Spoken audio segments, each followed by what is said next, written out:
네, 성도 여러분, 우리가 겉과 속이 다른 사람, 그런 사람을 우리가 표리부동한 사람이다 이렇게 이야기합니다. 부정적인 의미가 굉장히 강한 말이죠.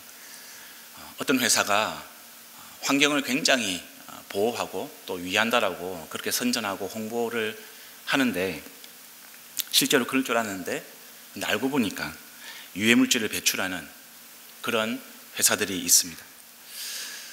버려지는 동물들, 유기견들, 유기묘들, 그런 동물들을 데리고 와서 돌보고 또 사랑한다고 하는 사람이 있는데 실제로는 또 알고 보니까 그 동물들을 학대하고 죽이고 또 심지어는 식용 가게에 넘기는 그런 사람들도 심심치 않게 우리가 뉴스를 통해서 보고 있습니다.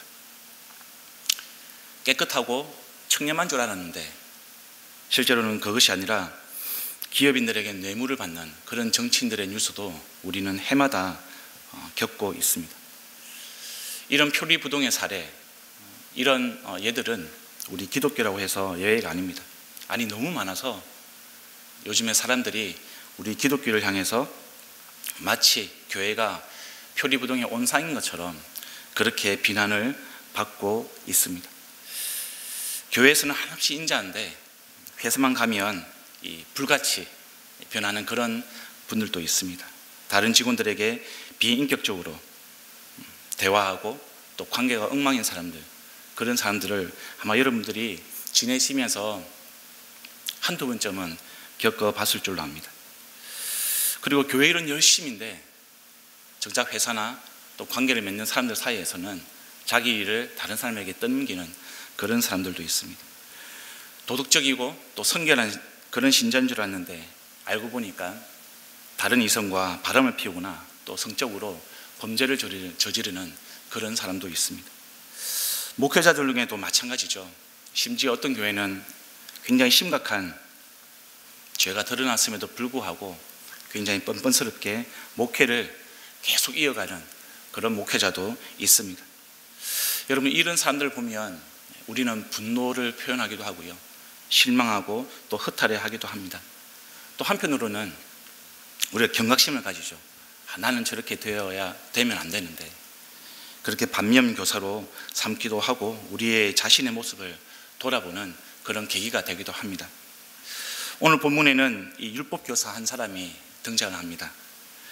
유대사회에서 이 율법교사는 구약의 많은 율법들을 연구하고 또 사람들에게 그 율법을 지키고 또 준수하도록 지도하는 그런 종교 지도자였습니다. 그런데 내용을 보니까요, 오늘 본문의 내용을 보니까 이 사람도 표리부동한 그런 사람이었습니다. 그래서 우리는 이 율법교사를 우리의 반면교사로 삼아야겠습니다.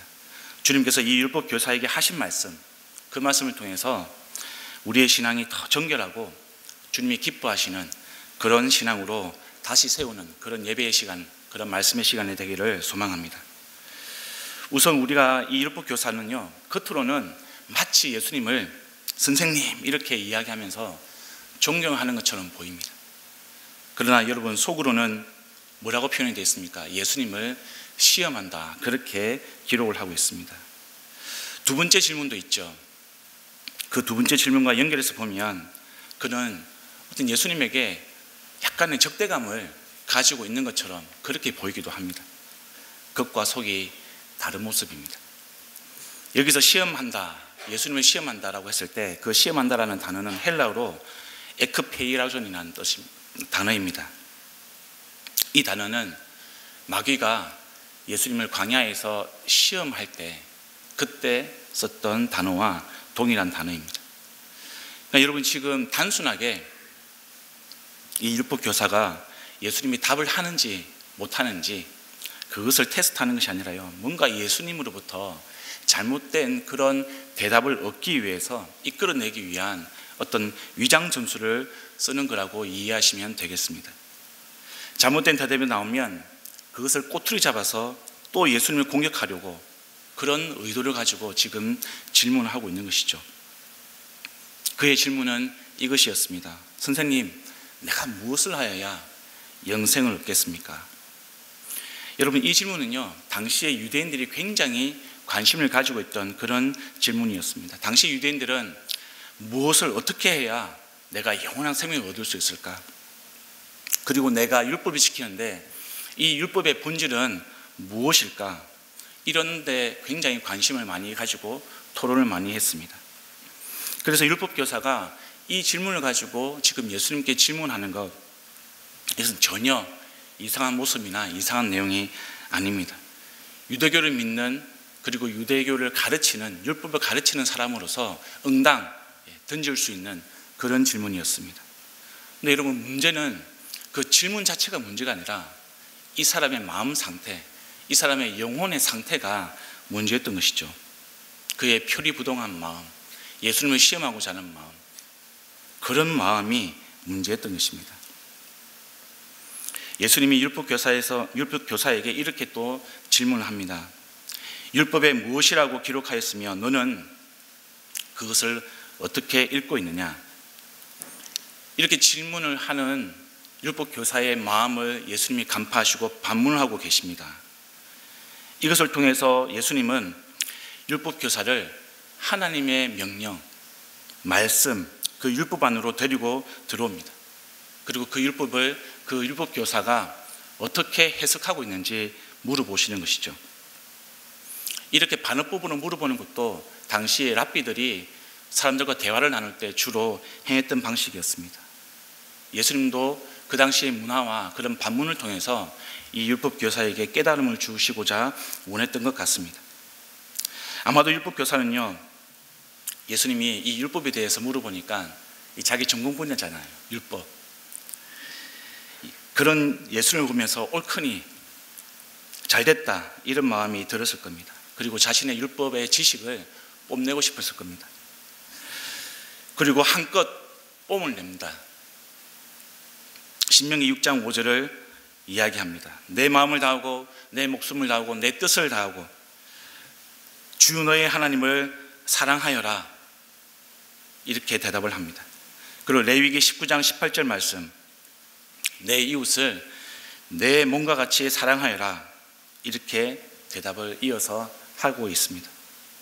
이 율법교사의 대답은요, 마가복음 12장에 비슷한 사건이 나오는데요, 예수님이 어느 서기관에게 가르쳐 주신 계명이 동일한 내용입니다. 예수님이 첫째 계명과 둘째 계명을 이야기하면서 하나님의 사랑과 이웃 사랑을 이야기하셨습니다. 예수님이 이 마가복음에서 만났던 서기관, 그 대화를 이 사람이 알았는지 몰랐는지 알 수는 없지만 오늘의 그 이 본문의 율법교사의 대답은 굉장히 흠잡을 데 없는 그런 모범적인 대답이었습니다. 아마 이 대답을 하고요, 굉장히 뿌듯했을 겁니다.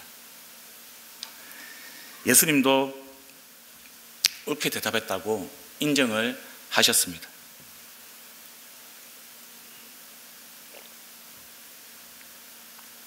근데 여러분, 그 다음 장면이 문제입니다. 예수님은 이 율법교사에게 돌직구를 날리십니다. 그대로 행하여라, 그러면 살 것이다. 여러분, 오해하지 마십시오. 이렇게 행하면 네가 살 것이다, 이것이 어떤 행위로 얻는 구원, 그것을 지금 말하는 것이 아닙니다. 그것이 아니라 표리부동한 그런 신앙생활을 하지 말라는 겁니다. 겉과 속이 다른 그런 신앙생활을 버리라, 이 말씀을 하고 계시는 거죠. 평생을 율법을 연구하고요, 사람들 앞에서 율법을 가르쳤던 사람입니다.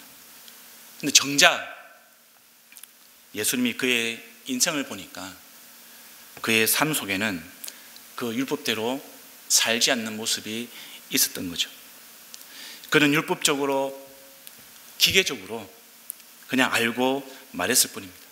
그의 대답은 그의 삶과 전혀 무관한, 삶과 동떨어진 그런 어울리지 않는 울리는 꽹과리였던 겁니다. 믿음이 있고 삶이 있는데 그것이 불일치하고 있습니다. 예수님은 지금 그것을 율법교사에게 짚어주고 계시는 겁니다. 말씀을 묵상하면서 주님의 마음을 한번 헤아려 봤습니다. 주님의 마음이 어떤 마음일까? 꼭 이럴 것 같습니다. 율법교사 누구누구야, 너 정말 대답을 잘했다. 그런데 네가 말한 대로 전심을 다하고 하나님을 사랑하고 이웃을 사랑하는 그것이 중요하다. 근데 네 삶을 보니까 그 하나님의 사랑, 그 이웃 사랑이 느껴지지 않아. 그런 모습이 보이지 않아. 그냥 적당히 하나님 사랑하고 적당히 이웃을 사랑하는 모습, 그 모습으로 살아가고 있는 것 같아. 그러니까 네가 지금 말한 것처럼 그런 삶을 실제적으로 삶으로 살아주지 않겠니? 그냥 입으로만 떠들지 말고, 입으로만 사람들에게 앞에 나서서 가르치지 말고, 네가 가르치고 네가 지도하는 대로 전심을 다해서 하나님을 사랑하고 내 이웃을 내 몸과 같이 사랑해 주지 않겠어? 이런 마음이 느껴지는 것 같습니다. 성도 여러분, 지금 여러분의 모습은 어떻습니까?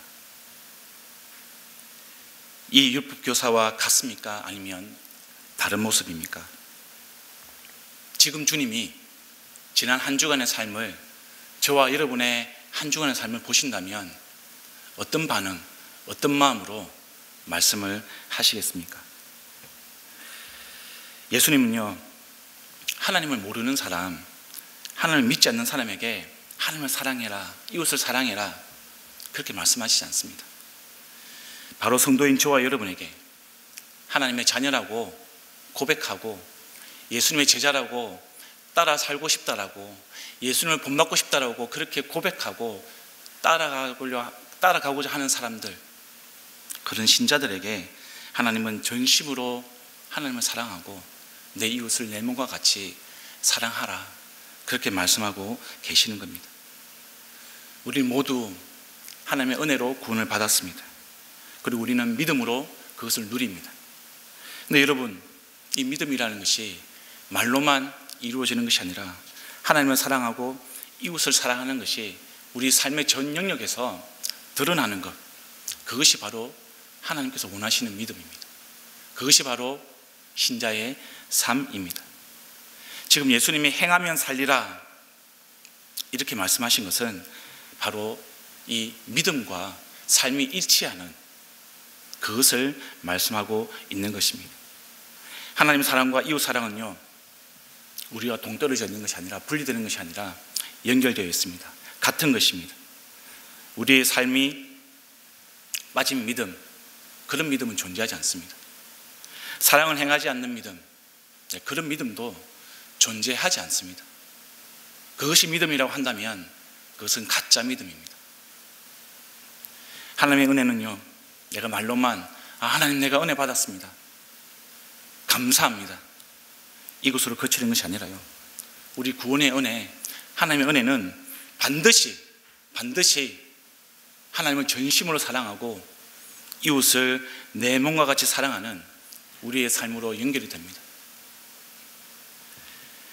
성도 여러분, 전심으로 하나님을 사랑한다는 것, 그것은 하나님을 우선순위에 가장 먼저 놓는 것입니다. 하나님의 통치를 내가 전적으로 받겠다, 이런 뜻입니다. 혹 여러분, 저와 여러분의 삶 가운데 하나님보다 다른 것에 우선순위를 두고 있다면 그것이 바로 우상숭배인 거죠. 저와 여러분이 하나님보다 먼저 두고 있는 것, 그것이 무엇인지 한번 생각해 보기를 원합니다. 혹 지난 한 주간 그런 것이 있었다면 이 시간 우리가 그것을 내려놓기를 원합니다. 이 시간 그것을 우리가 버리기를 원합니다. 하나님은 그 믿음을 원하시고 계십니다. 이웃을 내 몸과 같이 사랑한다는 것, 이것은 이웃에게 무관심하거나 무시하거나 멸시하는 것이 아니라 나의 몸처럼 소중하게 생각하고 챙긴다는 뜻입니다. 돌본다는 뜻입니다. 정작 우리가 하나님을 사랑한다고 하지만, 이웃을 사랑한다고 하지만 너무나 그 사랑의 강도가 빈약한 그런 성도가 아니라 하나님을 전심을 다해서 사랑하고 이웃을 내 몸과 같이 사랑하는 그런 주님의 참된 믿음의 자녀가 되기를 우리 주님의 이름으로 축복합니다. 한편 오늘 장면에서는요, 예수님이 돌직구를 날렸습니다. 그리고 율법교사가 그 돌직구를 받은 다음에 좀 흥분을 한 것 같습니다. 그래서 물러서지 않고요, 이렇게 질문합니다. 그러면 내 이웃이 누구입니까? 누가는 이 신부가 고약한 율법학자의 마음의 상태를 이렇게 표현합니다. 자기를 옳게 보이려고. 자기를 옳게 보이려고. 여기서 자기는요, 율법교사의 육체, 몸이 아니라 이 율법교사의 삶, 자기 자신의 선행입니다. 그러니까 율법교사의 마음속에는 이런 마음이 있었습니다. 아니, 나는 하나님도 사랑하고 이웃도 사랑하면서 율법을 잘 행하고 있는데 이분이 나를 제대로 모르시는구나. 내가 옆집 철수네, 뒷집 영수네, 내가 앞집 민수네, 도움이 필요할 때마다 내가 가서 도와주고 얼마나 잘 챙기고 도와줬는데, 아니, 이분이 나한테 선행에 대해서 행하라, 그러면 살 것이다, 이렇게 말씀하는 것이 옳지 않다, 이렇게 생각하고 던지는 질문이 바로, 그러면 내 이웃이 도대체 누구입니까? 이렇게 물어보는 질문입니다.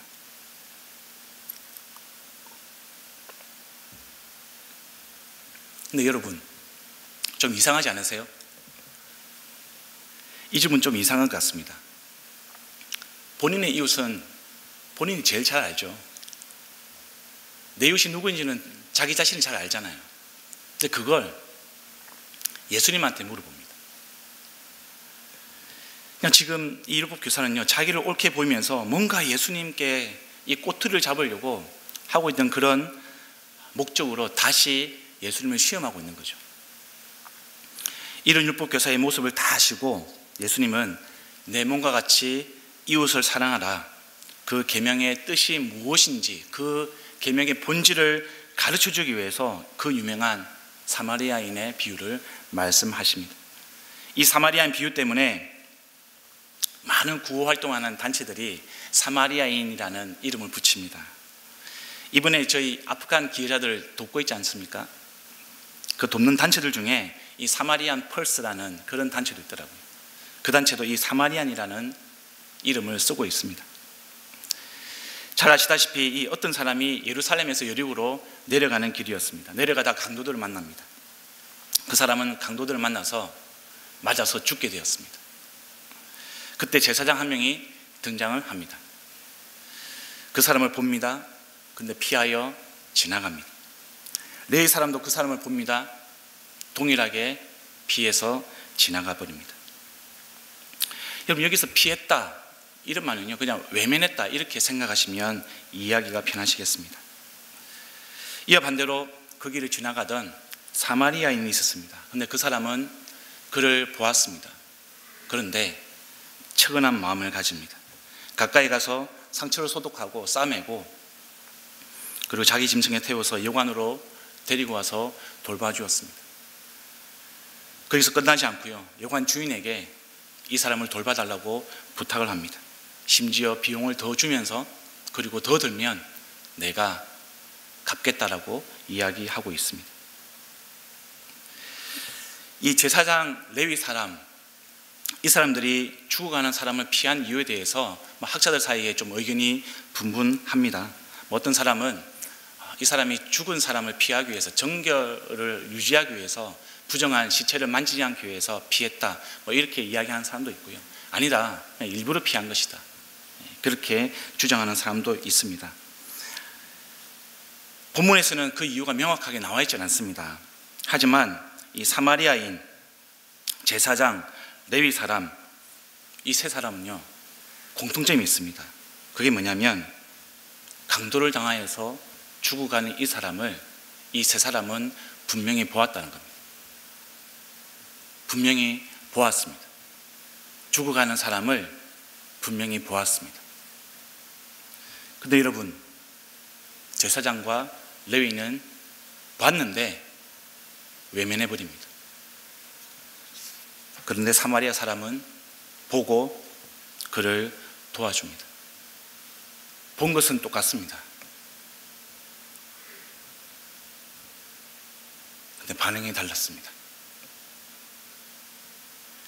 이렇게 반응이 다른 이유를 성경은 측은한 마음이다, 그렇게 기록을 하고 있습니다. 이 단어가 발음하기도 좀 힘듭니다.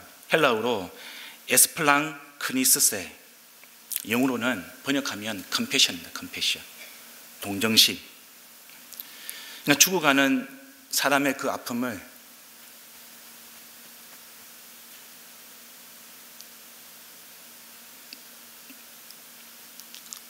나의 아픔으로 느꼈다는 겁니다. 죽어가는 그 사람의 고통이 나의 고통으로 다가온 겁니다. 그런데 제사장과 레위는 이 마음이 없었던 거죠. 물론 그들은 이렇게 말할 겁니다. 내가 그 시체를 만지면 부정해집니다. 그 사람이 곧 죽을 텐데 내가 살릴 수 있는 것도 아니고 내가 의사도 아니고, 그 사람 죽으면 나는 성전을 봉사하고 예배를 섬기는 사람인데 그럼 내가 부정해져요. 이렇게 이야기할 수 있겠습니다. 근데 여러분, 예수님이 그걸 몰랐을까요? 예수님이 지금 의도적으로 제사장과 레위인을 예로 들고 있는 겁니다. 일부러 그것을 말씀하고 있는 겁니다. 예수님은 누구보다도 시체를 만지면 죽어가는 사람이 부정하다는 것, 그것을 알고 계셨습니다. 근데 예수님에게 그것이 정당한 이유가 되지 못했던 거죠. 그는 아직 살아있는 상태였고 설사 도중에 죽어서 그들이 시체 때문에 부정해진다 할지라도 그 사람은요, 7일 뒤에 제물로 정결의식을 취하면 다시 정상적인 생활을 할 수 있는 사람들이었습니다. 그럼에도 불구하고 그것이 귀찮아서 일주일 동안 부정하다, 그리고 다시 제물로 내 삶을 정결하게 만드는 그 정결의식을 하기 싫어서 지금 죽어가는 사람을 외면하고 자기의 길을 가는 사람들, 그런 모습을 예수님이 일부러 지금 율법교사에게 말씀하고 있는 것입니다.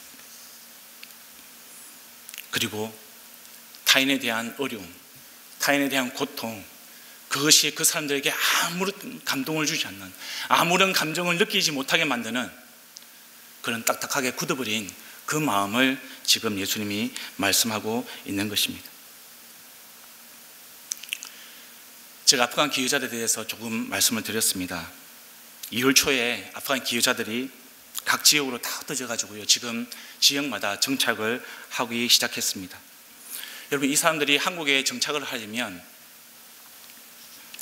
가장 중요한 게 이 직업입니다. 직업이 있어야 정착하지 않겠습니까? 그래서 이 취업하는 지역으로 대부분 다 정착을 하고 있습니다. 그리고 언어도 안 되고 여러 가지 면에서 좀 한국과 수준이 다르다 보니까 대부분 육체적으로 일하는 그런 업무에 일을 하기 시작했습니다. 코로나가 길어지니까요, 이 한국에 있는 공장들이 이 외국인들을 구하지 못해서 좀 인력난을 겪고 있습니다. 그래서 예상했던 것보다 빠르게 이 기여자들이 일할 곳을 찾아서 그렇게 정착을 하고 있습니다. 그 중에서 김포에 정착한 이 사데키라는 사람, 이분이 이런 인터뷰를 했습니다. 우리는 몇 달 전만 해도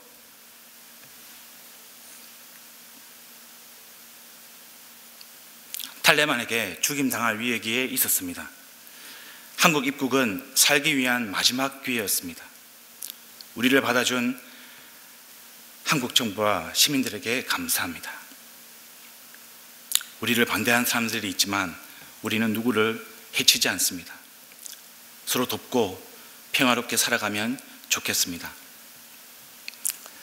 그렇습니다. 여러분, 이분들은 몇 달 전만 해도요, 정말 죽을 뻔했던 사람들입니다. 탈레반 때문에 죽음의 사선을 넘었던 그런 사람들입니다. 저희 교회도 용인의 3가정, 화성의 3가정, 그리고 영통의 1가정, 총 7가정을 지금 돕고 있습니다. 지난주부터 여러분들께서 기부해 주시는 그런 물품을 받아서 전달하고 있는데요. 아직도 돌아가서 짐을 받아야 될 그런 집들이 많은데 좀 인내심을 가지고 기다려 주시면 감사하겠습니다. 지금 제 사무실이 무슨 이 창고처럼 변했습니다. 이 기부 물품을 막 받다 보니까 그래도 감사하고 기분이 좋습니다. 제가 이 물품 주시는 성도님들하고 연락을 주고받고 또 대화를 나누다 보면 한결같이 이 기여자들 상황을 걱정해 주시고 또 궁금해 하시고 또 축복해 주시고 그렇게 말씀들 하십니다. 그 사람들이 묻는 건 잘 먹냐? 이 추운 겨울에 옷은 있느냐? 말도 안 통하는데 생활은 어떻게 하고 있느냐? 이렇게 따뜻하게 건네주시는 그 걱정, 그 염려. 여러분, 동정심이 뭐 크게 대단한 것이 아니라 바로 이것이 동정심의 출발입니다. 이런 마음, 이것이 바로 동정심이죠. 저는 이번에 우리 성도님들의 모습을 보면서 죽어가는 사람들의 이 고통을 외면하지 않는, 어려움을 외면하지 않는, 그리고 그 동정심을 가지고 우리가 가지고 있는 그런 물품들을 내어놓는 모습을 보면서 사마리아인의 모습을 보고 있습니다. 사마리아인이 자기의 옷, 기름, 포도주, 환자수송, 돈, 시간 이런 것들을 내어놓았습니다. 기꺼이 헌신했습니다. 우리 성도님들의 모습 가운데 제가 그 모습을 보고 있습니다. 그것이 얼마나 감사하고 축복된 시간인지 모릅니다. 앞으로 계속 아프간 기여자들을 도울 계획을 세우고 있습니다. 우리 교회가, 우리 성도님들이 이 사마리아인의 마음을 끝까지 품고 우리 아프간 기여자들을 돕는 그 일 가운데 함께 해주시기를 간절히 부탁드립니다. 그런데 여러분, 반대로요, 이 사람들이 정착하는 것에 대해서 굉장히 불편해하고 어려워하는 분들도 계십니다. 각 지역으로 정착을 하면서 이 울산이라는 도시가 공단이 크다 보니까 일할 기회가 많고, 그래서 기여자 29가정이 그곳으로 정착을 했습니다. 울산의 한 기업체에 취업을 했는데요. 가족 수가 총 157명입니다. 좀 많죠? 그 중에서 유치원부터 이 고등학교까지 다녀야 될 자녀가 87명입니다. 87명.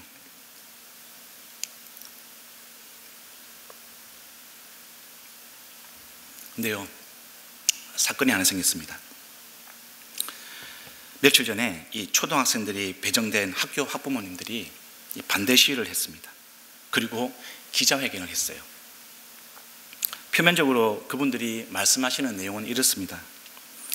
교육청이 너무 일방적으로 행정과 또 사정 통보를 하지도 않고 사후 통보로 이렇게 일을 진행하는 것은 온당치 않다. 근데요, 이 심층지지한 기사가 하나 더 있더라고요. 제가 그 내용을 보니까 주민들의 실제적인 이유는 좀 다른 것 같습니다. 이 울산이라는 도시가 난민의 도시가 될까 두렵다. 겁이 난다.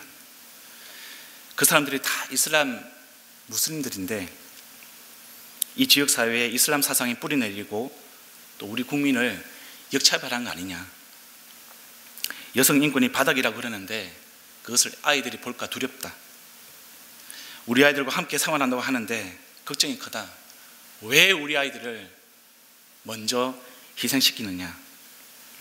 심지어는요, 그분들 오면 우리 동네 집값 떨어진다. 그런 사람들도 있습니다. 그래서 이분들이 이렇게 주장합니다. 기여자들, 그 자녀들, 우리 애들하고 같이 학교 다니게 하지 말고 외국인 학교에 따로 보내라는 겁니다. 그리고 29가정, 그 가정들을 다시 다른 곳으로 분산시켜서 정착시켜 달라는 겁니다. 예, 주민들의 불안한 심정은 이해합니다. 근데 여러분, 이분들이 혐오시설입니까? 우리가 혐오해야 할 대상들인가요? 학부모님들의 반대 이유를 보면 내 동네 아니면 괜찮다, 내 아이 주변만 아니면 괜찮다, 이런 생각이 좀 깔려있는 것 같습니다. 님비 현상이죠. 왜 이런 현상이 나타날까? 똑같이 보고 경험하는데요, 똑같이 아프가니스탄 그 기여자들을 우리는 보았습니다. 근데 우리 교회 성도님들이 보이는 반응과 이 걱정과 불안과 그것 때문에 피켓을 들고 기자회견까지 하면서 우리 동네 말고 다른 동네에 보내달라, 우리 학교 말고, 우리 아이들이 다니는 학교 말고 다른 학교에 보내달라, 이렇게 말씀하시는 주민들과의 반응이 어떻게 다른 거겠습니까? 바로 그것이 동정심이죠. 동정심. 예수님이 말씀하시는 청은한 마음, 그것이 결정적인 이유입니다. 예수님은 율법 교사에게 누가 강도 만난 사람에게 이웃인지를 질문하십니다. 유대인들은 이교도의 피가 사마리아인들에게는 섞여있기 때문에 극히 이 사마리아인들을 정오했습니다. 구원받지 못하는 백성으로 낙인을 찍었습니다. 유대인에게 있어서는 이 사마리아인들은요, 율법적으로나 또 혈통적으로나 정서적으로나 이웃이 될 수 없는 사람들이었어요. 이웃이라는 카테고리 안에 이 사마리아인들이 들어올 수 없는 그런 부류의 사람들이었습니다. 그래서 여러분, 지금 예수님이 의도적으로 사마리아인을 예로 들고 있는 겁니다. 근데 이 질문하시는 예수님의 이 질문에 이 율법교사는요, 그 이웃이 사마리아인입니다, 차마 이렇게는 말을 못하고 자비를 베푼 사람입니다, 이렇게 약간 돌려서 대답을 하고 있는 장면을 우리가 보고 있습니다. 주님은 이 질문을 통해서 지금 유대인이 정해놓은 그 이웃이라는 카테고리, 그 범주를 파괴하고 있습니다. 그것을 뛰어넘어가고 있습니다. 그런데 이 예수님의 말씀이 오늘 저와 여러분에게 던지는 말씀입니다. 동일한 목적을 가지고 있습니다. 우리가 이웃을 생각할 때 얼마나 나에게 유익이 될 것인가, 얼마나 나하고 잘 맞는지, 얼마나 서로에게 도움이 될 것인지를 우리는 생각하기 쉽습니다. 근데 여러분, 주님은 이웃은 내가 정하는 것이 아니라 어려움 가운데 고통을 당하는 사람, 바로 그 사람이 나의 이웃이다, 너의 이웃이다, 우리의 이웃이다라고 지금 말씀을 하고 있는 겁니다. 그 이웃은 내가 너무 편해서 무관심할 수 있는 나의 가족이 될 수도 있습니다. 나의 자녀가 될 수도 있습니다. 혹은 저 멀리 한 번도 가보지 못한 그런 아프리카 오지의 한 어린 영혼일 수도 있습니다. 이웃은 내 옆에 있느냐 아니면 물리적으로 저 멀리 있느냐, 그것과 상관이 없다는 겁니다. 사마리아인처럼 아픔을 당한 이웃, 그 사람이 바로 나의 이웃이고, 그 사람에게 동정심을 느끼고 우리의 물질과 시간과 마음을 가지고 자비를 베푸는 사람, 바로 그 사람이 진짜 이웃이라고 말씀하는 겁니다. 그리고 마지막으로 이렇게 말씀하십니다. 가서 너도 이와 같이 하라. 가서 너도 이와 같이 하라. 사랑하는 성도 여러분, 저와 여러분이 이웃을 내 몸과 같이 사랑하는 참된 이웃, 동정심이 많은 이웃, 어렵고 고통당하는 사람들의 그 어려움들을 외면하지 않는 그런 이웃이 되기를 우리 주님의 이름으로 간절히 축복하고 부탁드립니다.